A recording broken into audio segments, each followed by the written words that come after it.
Hey, hello everyone. My name is Allison Jones and I am the Membership and Development Events Coordinator here at the Missouri Botanical Garden.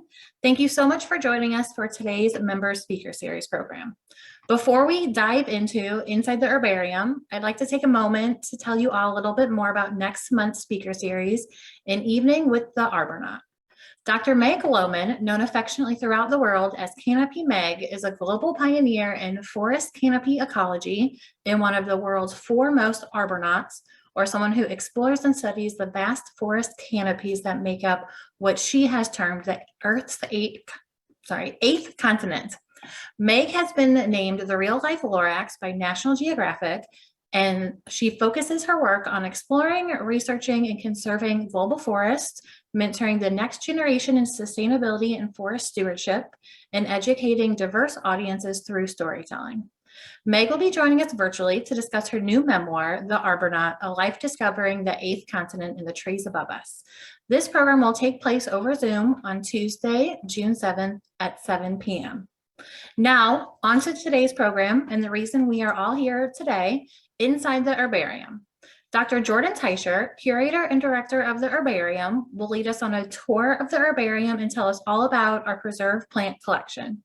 Prior to taking on his current role at the garden in fall of 2021, Jordan studied biology at Moravian College and then completed his PhD at Washington University and here at the garden, with Garden President Emeritus Dr. Peter H. Raven and Curator Emeritus Garrett Davidsey serving on his dissertation committee. Most recently, Jordan served as the collection manager of the Philadelphia Herbarium at the Academy of Natural Sciences of Drexel University for 5 years, where he helped supervise the digitization of approximately 1/3 of the herbarium's 1.5 million specimens. Jordan is responsible for the management and activities connected with the storage, care, and use of the garden's more than 7 million specimen herbarium. These pressed, dried plant specimens and their associated data are a research resource extensively consulted by scientists throughout the world for a wide diversity of botanical studies. Following the tour this morning, Jordan will join us live in the Bear Center. If you have any questions during the presentation, please submit those using the Q&A function at the bottom of your screen. Thank you all again for being here, and let's get started.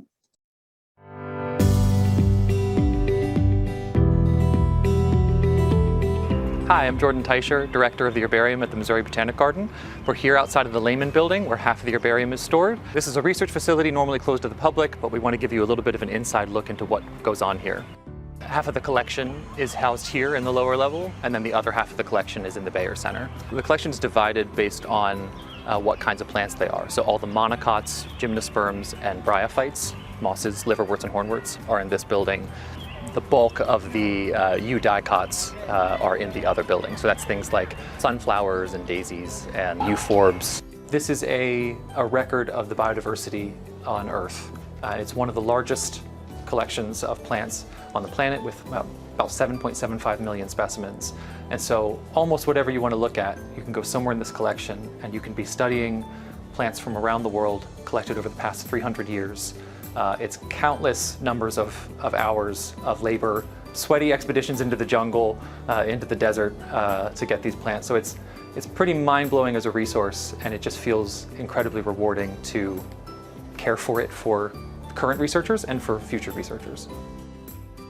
It's this slightly funny historic accident almost of Henry Shaw was approached by George Engelmann, who was a competent botanist in the 1800s, convinced him to invest in an herbarium at the time called the Bernardi Herbarium. That was the sort of nucleus that got the herbarium started. And then throughout the tenure, especially of Dr. Raven, where there was extensive collecting for flora projects, this just built into one of the largest, most comprehensive collections of plants in the world. We'll get researchers from all around the world who are coming here to consult the collections. We send loans every month to countries around the world for people to consult. Tropicus is one of the most comprehensive and frequently consulted plant databases on Earth, in large part based on the work done in the herbarium. Today we'll take you through how specimens go from being collected in the field, pressed, dried, mounted, filed away, and ready for researchers to look at in our collection. So the first part of the process of getting a specimen into the herbarium is outside. You go out and collect a plant and press it. So we'll show you the process of pressing a plant and getting it ready to go into the collection. Our collectors, our botanists, collect especially in South America and Central America. Africa and Madagascar are our largest programs, but we have specimens from all over the world. The garden employs scientists who are based here in Missouri, and then they will go on field collecting expeditions. We also have botanists who are based in Paris and Madagascar and Africa and Bolivia and Ecuador who collect there. Hi, I'm Mary Morello, and I'm a curatorial assistant here at the Missouri Botanical Garden in the research department / herbarium. I've been here for about 39 years, so I've had wonderful opportunities to go out in the field and collect a lot of plants. So I'm here to demonstrate how we turn living plants that are three-dimensional, multicolored, into a two-dimensional 12 by 18 flat specimen so that they can be studied later. Okay, it's very low tech. We have newspaper, we have the plants, we have cardboard, straps, you can even use rope. This is probably the most instrumental tool, a pruner to cut things. And then most important is the note taking, because you can be in the middle of nowhere and you want to have very good locality data, because if you have to go back and get the plants or you want to know where they come from, your locality data should include things like always the date, because if it's flowering, you want to know when things are flowering. You want country, you want just as much data as you can on locality, lat long, elevation, who's with you, you know, that sort of thing. And then you start numbering the collection. So I collected this plant. This was an herb, so you want to indicate if it's a tree, an herb, whatever, the height. So what you want to get on the sheet is a nice view of what the plant really looks like. I mean, you can fold it, as you see I've done. You can make, it's going to show later, you can make 2 sheets. You would take in your notes, you know, that the flowers are purple, because you might get lost in the drying process. You would give the height, if there's a fragrance, if there's insects involved. Like this one, for example, tree, shrub, 5 meters tall, and then this thing has a fragrance, so you would want to write that down. You would also want to say the flowers are white, and when you press, as I said, you want to get access to the upper leaf surface, because those might have characteristics, and the underleaf. So you're going to like turn things over. If they're very bulky, you can clip things off. I like to make very full collections, because you can always get rid of things you can't add. Once you've made the collection and left your location, you can't go back and get it. Sometimes if you can get access, roots are always nice. And roots will sometimes take longer to dry on the plant dryer, so you can kind of flatten them. Usually you're working in a place that maybe you don't know the flora. You're just collecting everything that's there. You're doing an inventory of what's there. So you're getting everything. So you have no idea what this stuff is, but you want to get as much data in the collection and in your notes, so that like when you go back to identify it, you can see. So this thing like that has fruits. You could say the fruits they're a little sticky. That's a good character. Glandular. You know, the interior's white, the petals are purple, all that stuff. Like I said, it's always better to err on too much data than not enough. So let's say we're done for the day. And we're now going to put this thing on a dryer. So what we do is we kind of make a little sandwich thing out of it for the dryer. So it's like cardboard. This is a blotter, which will pull some of the moisture out. Then we'll put another blotter, cardboard blotter. We'll put the next plant. And usually things like in good conditions, if you have a good heat source, you can have your plants done in 24 hours. And so this is the press itself, and usually they're a lot bigger because you're working all day long. The press itself is just wooden. You can even use plywood, you know, anything really strong and flat. And then you get these straps. These are actual official press straps, but like I said, you can use rope. You can use anything that you can get tight, and you want it to be very flat. Here at the garden, we have a dryer that's got an electric heat source at the bottom. A lot of times in the field, we'll build things with like propane. Now, sometimes if you don't have a source and you're gonna go back to town, you would put all this stuff in alcohol, wouldn't even have to build the press. You would just bundle up everything and take it back to town, and then hopefully somebody would have a dryer. You get to go to some pretty cool places. You know, like I've gotten to go to Morocco and just collect. I mean, just walk around and collect plants. It's really like just been amazingly fortuitous. I had no idea this was going to happen. So as material comes in, it comes in faster than we can typically process it immediately. And in addition, some things come in where we don't necessarily have the expertise in-house, or possibly the expertise doesn't exist in the world yet to identify those species. So first they come in just by the collector. So all of their collections come in, they send us a field notebook or scans of a field notebook. Labels have typically been made for them as part of that process. So she's doing a combination of updating determinations. The nice thing about the internet age is that if you're a botanist collecting, let's say in Bolivia, and you collect your specimens and you give it a field determination initially, and you say, okay, I think it's this species. You get back to the herbarium, you look at more material, you say, oh, actually that thing that I was looking at, I don't think it's this species, I think it's this species. You can go on Tropicos, update that determination, send us a note, and then we can go and print out a new determination label that says this is the current species name. So a lot of those, what she's doing is updating those determinations that have come in since the specimens actually arrived. And then she's getting ready to sort them and distribute them to collaborators. We have this exchange program with other herbaria where, you know, let's say I have a group of Gentianaceae that I want to identify that we feel like we can identify. We send either an exchange or what we call a gift for determination. So if you're a Gentianaceae expert, let's say at Q Herbarium, we'll send you this gift and say, you may keep these specimens, and in exchange we just ask that you try to identify them for us. And then you send us back the determinations. So that way, sort of, it's a worldwide collaborative effort to try to describe these species. So we have bundles organized by family from different collectors. They need to be sorted, labels printed, the labels inserted into the newspaper, and then those distributed to experts around the world as well as collaborators for them to identify them, send us back a determination, and then they can go into our collection. So we have quite a few, probably hundreds of thousands of specimens that are in this processing stage, and in here are undoubtedly undescribed species. It's a big, complicated world with a lot of species. So these are, to me, some of the most exciting areas of active work, too. It represents sort of the unknown.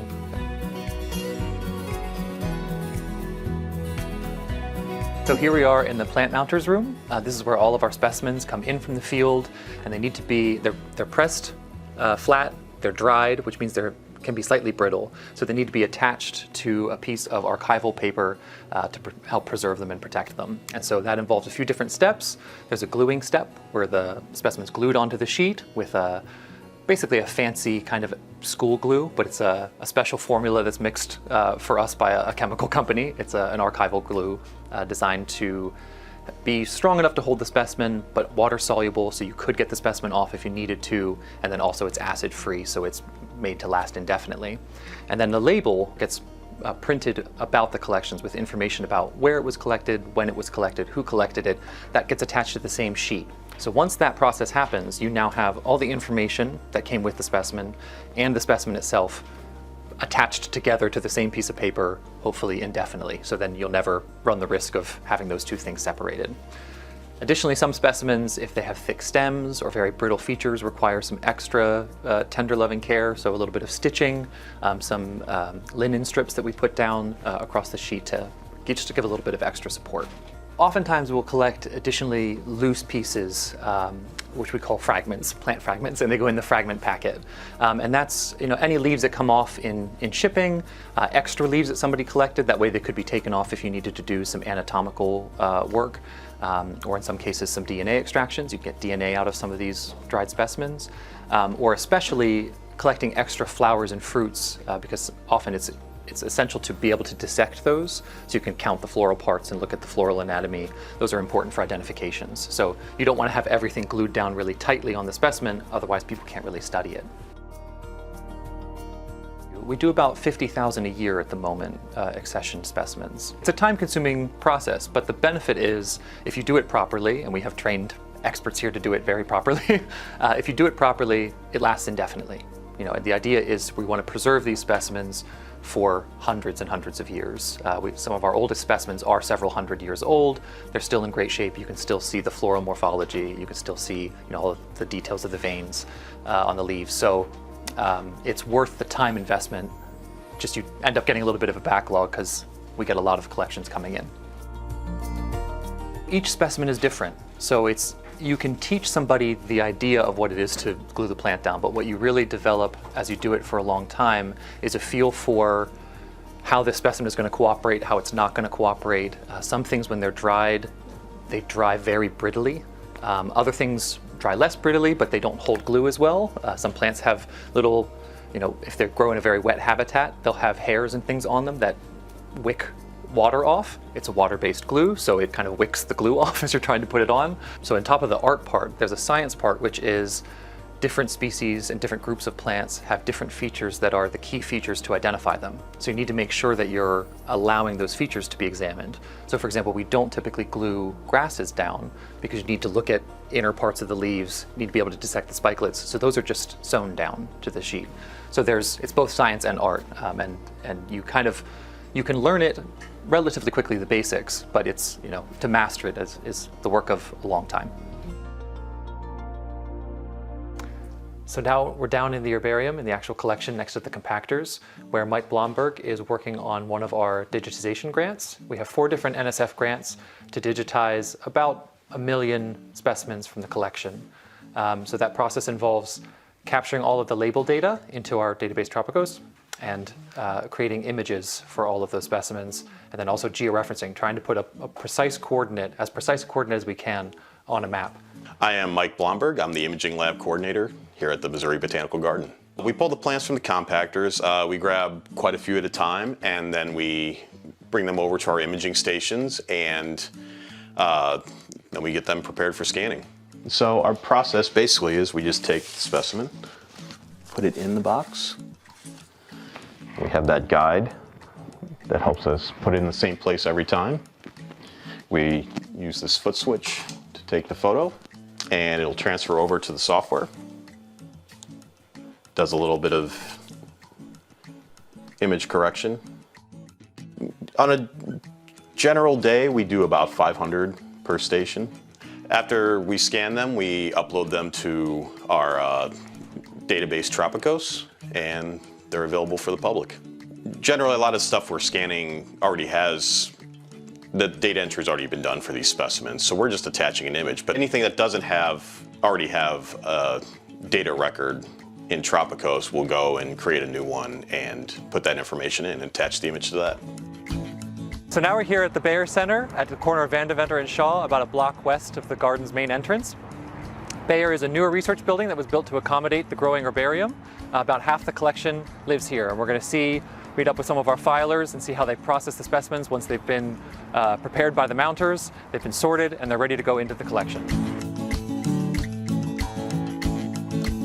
So here we're in the sorting room in Bayer. So all the specimens that are coming in that have been mounted and are ready to be incorporated into the collection, they get sorted by Ron Leisner, who's a curatorial assistant and has been here for almost 50 years. And then they come to our plant filers, our herbarium assistants, and there they sort them. They get the boxes of a family, they sort them by geography, and then they sort them by genus, and then by species. So the way our herbarium is organized, it's first organized by family, then it's by geography, then alphabetically by genus, then alphabetically by species. So it's a time-consuming process to get everything sorted and get it in the right place, but once it's there, it's easy to find for researchers who need to find it. We have several different geographic regions. So there's, Africa makes up a geographic region, Asia makes up a geographic region. The neotropics a lot of our collections are from the neotropics. So they're looking at the country, figuring out which of those broad geographic regions it's going to go into. That's the first batch of sorting. Then they're looking at the scientific determination, the name that's on there, and looking alphabetically at the genus, and then alphabetically within the genus at the species. And they take them into the collection and they file them in the compactors. The filing is the last step to get it into the herbarium, although hopefully subsequently it'll be pulled and studied and sent around the world and whatever else gets done to it by researchers. But yeah, once it's in the collection, now it's ready to be consulted by visiting researchers. Things get filed similarly if somebody just takes specimens out on loan. If they're looking at specimens and they're a visiting researcher, they also will come here, get sorted, and get filed back into the collection. In this room specifically, I find this room really satisfying because as they pull out specimens from a bunch of different boxes in a family, you just see from all around the world. There'll be Gabon, China, Peru, right next to one another. All the different diversity that's within this one family of plants just clustered together. It's kind of mind-blowing the amount of work that went into gathering the plants, identifying them, writing the labels, preparing them by our team or by a team somewhere else. So this room is pretty exciting just for that. Here we are in the compactors. This is the main storage areas for all the plants once they're fully processed and they're sorted to family. So you can see the family names that are on the sides of the compactors that helps us find them, as well as there's finding guides located throughout the herbarium. And then we use these colored folders so that you can easily locate the geographic area that you're looking for. So if you look at these orange folders, these are South American, these pink folders are Central American. So you know the family, you know roughly where you are in the alphabet, and you can find your geographic location. When we first moved into this building, the top several cubbies were actually left open to allow for growth. If you look at it now, they're mostly full. We're growing really rapidly. So that's just a result of ongoing collecting activities. The job is kind of never done to document the biodiversity of the planet. So we anticipate continuing to grow, continue to expand, and making the herbarium even more comprehensive and useful in the future. So this is one of the largest collections on Earth. The size of the collection, the scope of the collection, there's an endless number of projects that you can do here because of the specimens that are here. So we're pushing about 7.75 million specimens currently in the collection from all over the world. You will never get bored if you like plants. The sheer magnitude of diversity of plants is, I think, not necessarily appreciated if you haven't taken a look at global plant diversity. There's something like 400,000 described plant species right now around the world, and we're describing more every single year. In addition to that, just the amount of information we don't know about them. So all we have to sort of base our ideas about species and diversity on are the specimens that we have. And so you're constantly having to revise your hypotheses, update your information. The work is really never done as you're trying to capture the almost endless amount of diversity that exists in the world. And the history component of it, it's truly countless hours of effort from people, sometimes really difficult effort in dangerous parts of the world where they're hanging over cliff edges trying to get this little flower. They're swatting scorpions off of their plants. It really is, to me, a triumph of human effort, just kind of in the sake of curiosity, which is, I think, a very inspiring thing.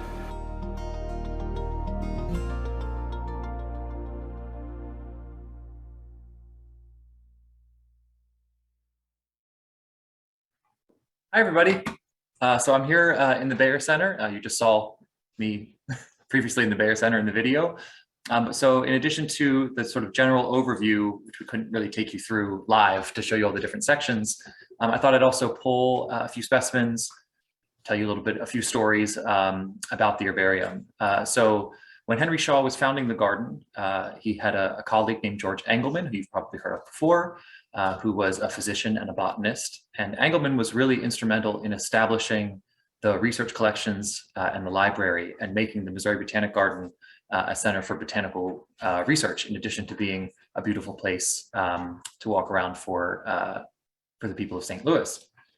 So one of the things that I pulled out for you, I'll see if I can pull it up and show it to you.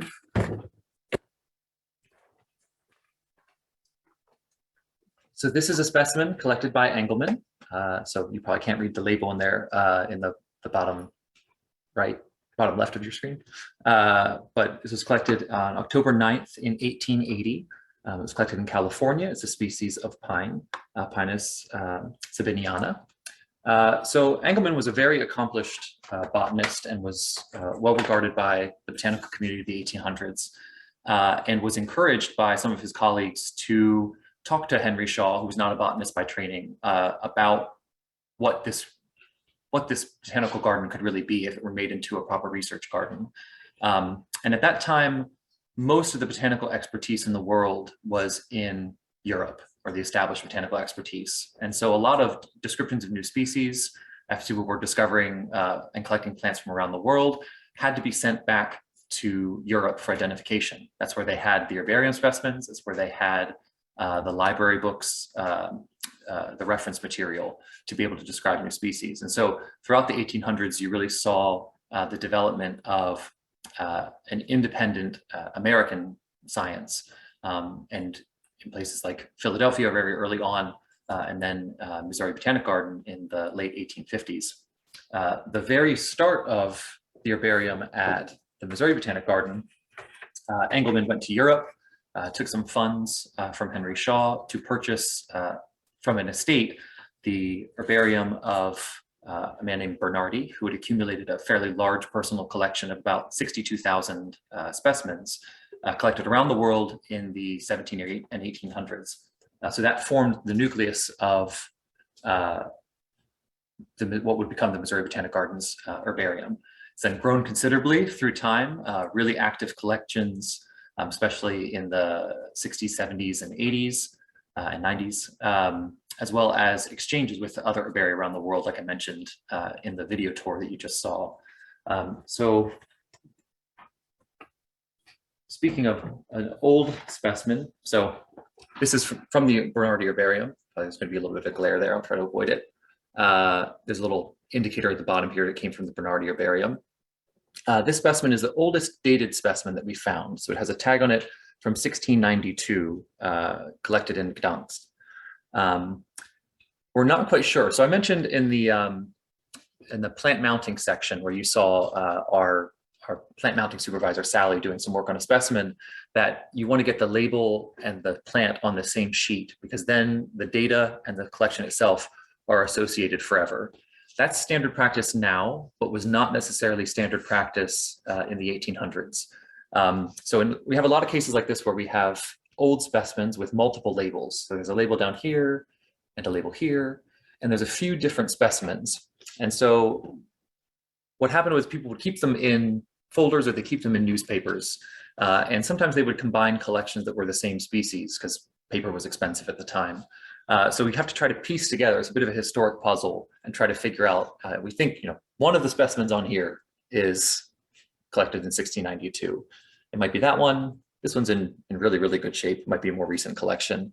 But so that process of just trying to get the plant and its label onto the sheet, glued and preserved as quickly as possible, really helps preserve the information. Then you don't have to piece it. We won't be creating historical puzzles, hopefully, for people 200 years from now.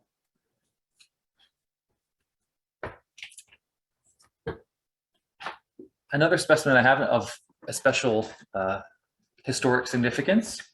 So there's a nice little fern. And this was collected in 1834 in Chile. And what's really special about this one is that it was collected by Charles Darwin. So we don't have many of Darwin's specimens in the United States. They're mostly in Europe. But through a variety of historic exchanges, this one has made its way to the Missouri Botanical Garden. And what's really interesting about this, so all that's on the label, so this label that's down here, that's actually Charles Darwin's handwriting for the label. All it says is December 1834, and it says Tres Montes. So we can piece together additional information, though, in the case of Darwin, because his journals are well recorded. So his voyage around the world on the Beagle, there is, around that time period in 1834, only one day in December where they actually set foot on land. They were mostly out on the ship. So if we go to his journal entry, we can find December 30th. And he says, we anchored in a snug little cove at the foot of some high hills near the northern extremity of Tres Montes. So through the combination of the journals and the specimen label, we can piece together some extra information and find out, more narrowly where he collected, and it just increases the value of these historic specimens. It's really especially valuable to know exactly where something came from and a little bit of the context of the ecology or the geology of where the plant was growing. It's kind of a neat one, especially where you have really, really excellent journals and records like that you can piece together that information. Oh, and feel free to interrupt, well, not interrupt, I guess, because it's a question answer thing, but feel free to ask questions at any time. I'm happy to answer any questions you might have. So I mentioned in the video the reason we collect multiple duplicates of specimens is, one, so that they're easier to study, but also in case something happens to the specimens. So I have kind of an interesting historic example. This sheet you can see is kind of pieced together a bunch of different little plants, and actually they've been cut out of paper and glued onto this bigger sheet. And there's a note here that says, sheet reconstructed after damage by enemy action at British Museum, 10 September 1940. So in the bombings of London, the British Museum was actually hit and some of the specimens were destroyed, unfortunately, in that process. So in this case, the sheet has been able to be sort of at least partially reconstructed, this old collection from the 1930s. In other cases where they're lost completely, the only records that we have of them are in duplicates at other herbaria. Here's another one, kind of in the same area, the same sort of situation, sheet damaged by enemy action. And then additionally, unfortunately, all your preservation efforts, sometimes if you get bugs in the collection, try light on. Try. Save energy. Bugs will destroy specimens. They're perfectly happy to eat them, dried plants, just as well as they would get into your cereal at home. Some of the same bugs, drugstore beetles, cigarette beetles. So another insurance policy against something like bug damage.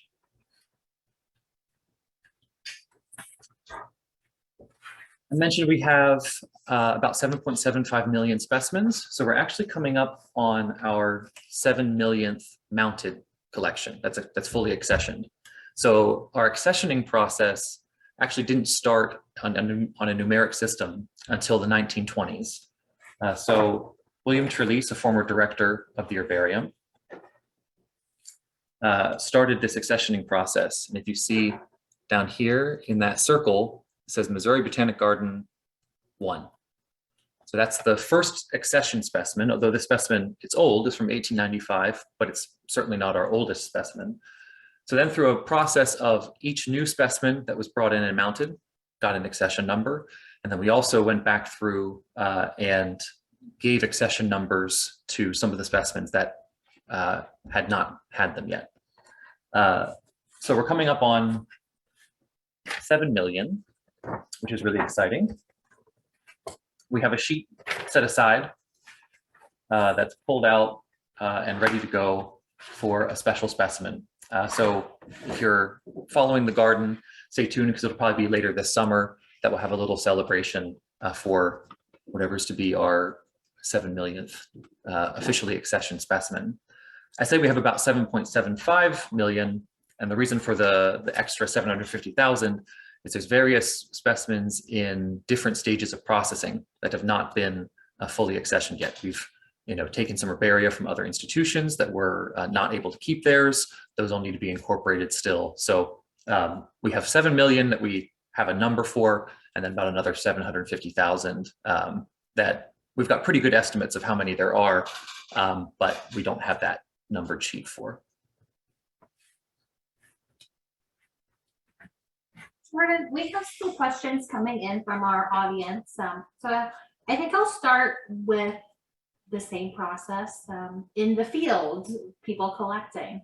Is there any steps you take to avoid duplication or duplicate specimens with what we already have in the herbarium? That's a great question. So no, and it's one of the more common questions that we get about why do you have 7.75 million specimens? When will you be satisfied? And if you think about, there's actually something like 3,900 herbaria in the world, and they have between all of them more than 300 million estimated plant specimens. And that sounds like an awful lot of plants to be keeping. But if you think about, try to take a guess of how many specimens of plants you think have lived in the history of the world, or the history of the world since humans started keeping track. It's when you compare that to the number that we've retained almost nothing. And these plants represent the only preserved physical record that we have of the botanical life on the planet. And if you combine that with, collections of animals, of insects and birds at other natural history museums, that is everything we're likely ever going to know about what was alive in the past. So given the sheer size of how much there is potentially to know and how little of that we actually do know, we don't spend a lot of time worrying that we might have too much of something. Almost always we have too little of something. Now, that being said, you do have sort of practical considerations and restrictions of, I'm probably not going to go collect every weed in the park on my way into work, right? So we do try to stay targeted based on research goals, but if we're going to an area and we're trying to collect the plants and understand the whole flora of that area, we're probably not going to restrict ourselves too much about, I think I already have one of those. Plants are variable. If you grow plants in your garden, almost no two really are the same. Even two cloned plants will have grown up under slightly different conditions and will look slightly different. So the research questions you're able to answer change slightly depending on how many collections you're making. If you're primarily trying to describe new species, you might target collections of things that you don't recognize. But if you're trying to understand how a particular species varies under different environmental conditions, well, then you're going to want to collect a whole lot of it to try to get an understanding of that range of variation. And once we collected in the field from all over the world, how do we get it back to the United States? Do we work with US Customs, or what's that process like? Yes, so it's a slightly complicated process. We ship things around the world and ship things to us. Different countries have different regulations about how they handle dried material. The risk from herbarium specimens that have been pressed and dried, and they're almost always either fumigated or frozen prior to shipping as well, they really don't pose a disease or like weedy infestation risk. So typically herbaria are operating under either specialized permits that grant exemptions for importation of plant material, or those permits aren't required because they're not for propagation, they're not for sale, they're not for commercial purposes, they're purely for research, and they pose really no risk to the agricultural industry of that country or its ecosystems. Thank you. That makes sense. You've been talking about how we share some of our specimens with different herbariums all over the world. They share with us and vice versa. And you showed some of our older specimens. Do you know what the oldest specimen is in the world and where it's located? That's a great question. I do not. I've seen several from the 1600s. I'm sure there are older. The oldest herbarium, I think, was from the 15th century, but I don't know if it still exists and they have a record of it, or if it just was written about. A man named Luca Ghini. It's a great question. I don't know the answer to that. Yeah, that was a tough one to put you on the spot on, but we can always I don't mind. research and let you know. We're getting some questions about if this information is online for the public about the specimens. Do you want to tell us a little bit more about that? Yes, well, so two things. One is there's this lovely little book that was written by Kelly Lafarge and produced by MBG Press, that especially if you have a young person, there's a bunch of details about how herbarium specimens are made, what kind of information is collected, what the process is, some information about the Missouri Botanical Garden herbarium. So I highly recommend that. And then in addition, we have an online database called Tropicos that has an enormous amount of information. I mentioned it, it was brought up a few times in the introductory video. And if we're ready for that now, I can give a little live demo about Tropicos, and I can show you some of its features and also talk about some of the initiatives that we're doing in the herbarium to make the data more accessible. If you think about this, so these specimens behind me, every single sheet there is a collection of data about a particular plant growing in a particular location. So in their current state, they're not particularly easily accessible by somebody, halfway around the world.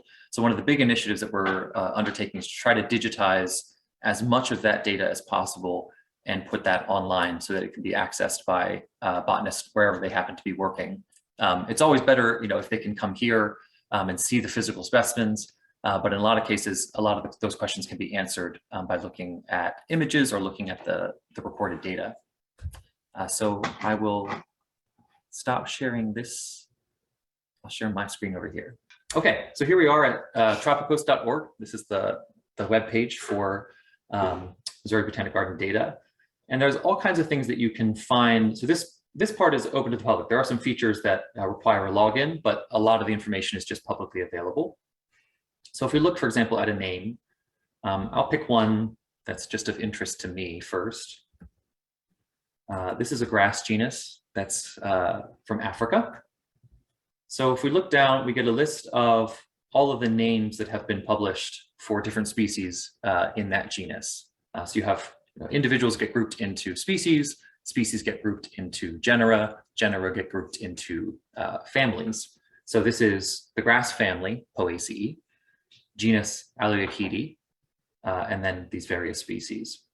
So when I was in graduate school, we actually worked with some botanists and collectors in Tanzania to collect this one species of Aloeochaete called Aloeochaete uluguriensis. And they were successful. They brought the specimen back. So you can see here some details about, this tells you where the species was originally published. So you could find that original publication information if you wanted. It tells you also about the type specimen.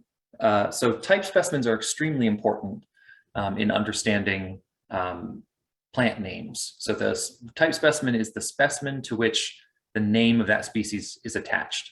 So in this case, there is 2 different duplicates of this type. One is in Africa, and the other one is at Kew in Britain. And forever and always, if you want to name something, if you're going to identify something as Aloeochaete uluguriensis, you will compare it to the type specimen. And if you want to name a new species, you should demonstrate that it's different enough from the type specimen and the other specimens of that species that it warrants new species status. This provides continuity and consistency to our naming. Otherwise, if anybody could just go around naming anything, you'd have no idea if my idea of this uluguriensis species is the same as your idea of your species that you've named, versus if there's a single specimen, whichever one gets grouped into, whichever group of specimens the type gets grouped into is the one that gets the name. So we have some specimen information. Latitude and longitude where it was collected. This was the one that was collected for my dissertation. You can see the institutions where they're held. If I look at that particular specimen, brings up more detailed information about who the collecting team was, when it was collected, exactly where. I could look at it on a map, get a little data point. I can also look at an image of the specimen itself. So this is a high resolution picture. You can actually download a much higher resolution image. And you can see the label information. You can see me as a graduate student taking a leaf from this for DNA analysis and identifying it, and the label that was printed as part of that specimen. So if you're looking for a particular specimen in the collection, it's a really valuable resource. We're trying to image a whole lot of these specimens so that they're just as functional as this one. So National Science Foundation has a series of grants for institutions like ours to digitize some of their collections. We're, as I mentioned, in the middle of about 1 million specimen push. That's still only 1/7 of our collection, so we've got a ways to go. But right now we're producing, the staff that's working on this, about 30,000 new images per month. Jordan, with these plants, can you give us some examples of the type of research that's done when people access them from all over the world? Yes, so Well, so I can tell you, for example, in this particular specimen, what I worked on for this was trying to understand relationships in that part of the family. The family of grasses is split into subfamilies. The subfamily I worked on is called the Arundinoideae. Probably the only one you would be familiar with is Phragmites, which is a really common roadside grass, invasive in some areas. And this group was just kind of a leftover group of genera that nobody knew where to put in the classification. They didn't really resemble one another, but they didn't know where else to put them. And one way that you can try to figure out those relationships is through DNA work. And so I used the specimens for that to try to figure out what really belonged in Arundinoideae, what belonged somewhere else, as we're trying to make this, this classification reflect evolutionary relationships. But there's a wide variety of research applications that you can use even remotely with just the data. So things like conservation research, trying to figure out what species are most at risk. They can see these species on a map. They can compare that map then to conservation areas and figure out, okay, how many of these specimens fall into areas that we know are being conserved, or alternatively, how many of them fall into areas that are of particular conservation concern, areas where we know that there's a lot of slash and burn agriculture, that we know there's large development projects.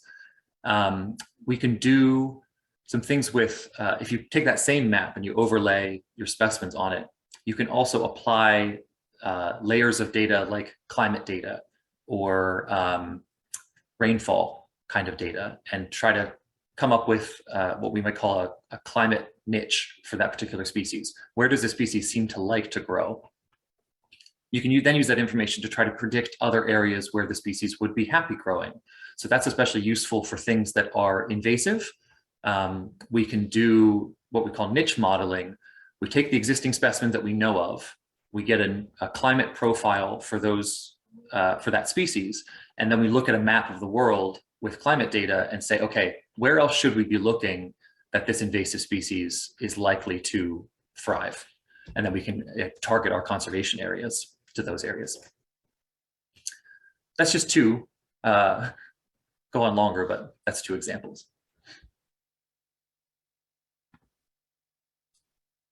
And then we have a question about some newly discovered fossilized plants. Are those included in herbariums? So they would be included in some. We do not have a fossil collection, extensive fossil collection at the Missouri Botanical Garden, but other herbaria would include them. Some natural history museums would also include them. The paleobotanical community is even smaller than the botanical community. So the fossils tend to go where that expertise lives.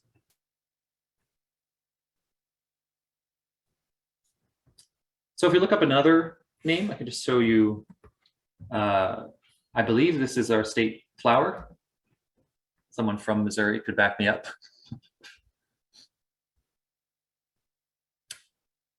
So if we look at Crataegus as a genus, so I'm trying to look at this camera and be on this one. We can get a total list of all of the names that have been applied to Crataegus. So based on some estimates, there's only about, maybe 200 species that are recognized of Crataegus. But this genus is especially difficult because it hybridizes really readily, and it also sort of reproduces without cross-pollination. So you get these, what we might call microspecies, as well as hybrid species. So there's been a lot of names applied to this. But if we also wanted to look at specimens, we can say, I want to see all of the subordinate specimens. So you can see we have available in the database a little over 6,000 specimens just for this genus of Crataegus. That's almost certainly not our full collection. We're just sort of databasing them as they go along. It's a widespread genus. Each of those on the right here is a little clickable link that you could open up information about a specimen. And then I wanted to show you something else that's neat. If you're looking at Crataegus and being inspired, there's these little links at the top. So this one that has the Missouri Botanical Garden symbol is the living collection. So if you're like, I now want to see what our state flower looks like. So here's a map of the garden with little data points on it showing you everywhere that Crataegus is growing on the garden grounds. You can go and try to find it. You could look up other genera of interest, see if the garden is growing any, see if we have specimens in the herbarium. So a researcher too who wants to do some work that requires living specimens could reach out to our living collections manager, Becky Suker, and ask her if they might be able to take some material from one of those or to come and just look at it. Cannot get back to my other screen. Do this one.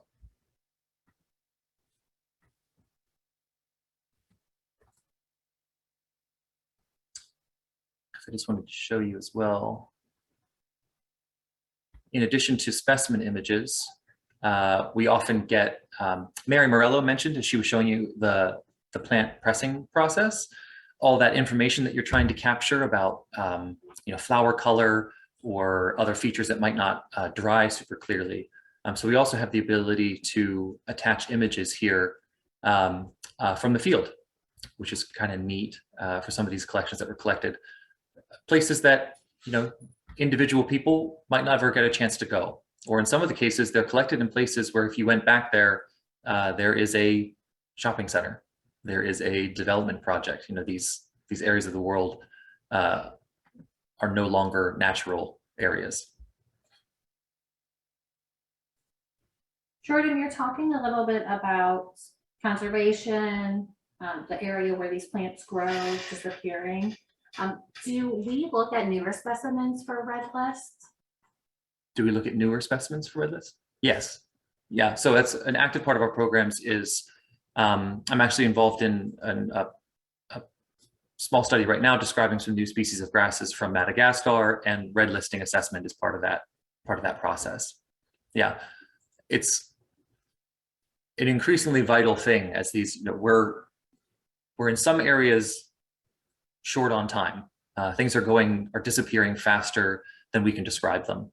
So streamlining that red listing process is really important to get conservation awareness brought to these specimens. In some cases, we're like, we've discovered it.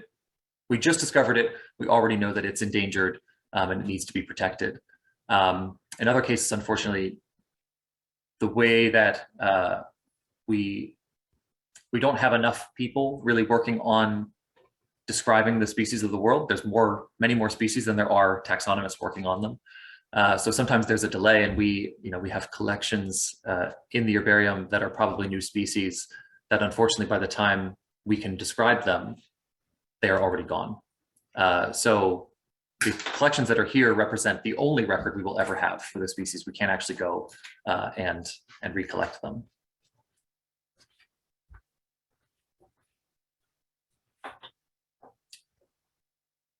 So another useful feature, more if you're a researcher, but this is, so in addition to the specimen data and the name data, there's references, there are people on Tropicos, if you're interested in a particular collector, like some of the people I had on the specimens here, there's like biographical information about those collectors. It is a tremendous resource, and I highlight it especially because if you look up here, connecting the world to botanical data since 1982, this year is the 40th anniversary of Tropicos. It was one of the earliest plant databases in use. It's evolved many, many times since then, from the initial, I think they call it PIC, which predates me, I'm afraid. But the PIC software, there was no clicking with the mouse. Everything was a keystroke. Had to be converted several times to be compatible with new systems. We're adding new features all the time, like all these imaging capabilities, and trying to make it as complete and useful of a database as possible.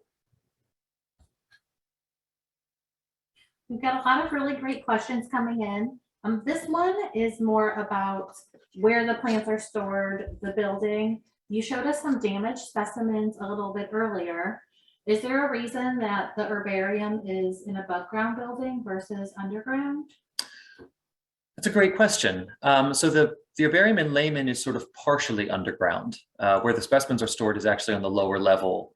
There's the bottoms of windows for light, but it's largely in the basement.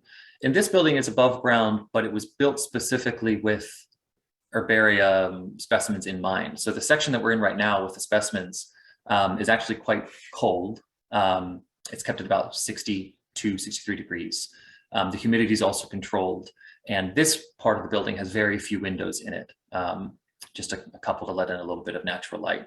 The other side of the building, the other half, is where all of our offices are. And then there's an intermediate vestibule area for workspace. It's a little bit warmer, so it's slightly more comfortable for researchers, but it's still cooler than you would typically keep an office space. I don't know about the decision building underground. I know of seed banks and things being built underground, but I wasn't there when this building was built. If there were considerations about putting it below ground.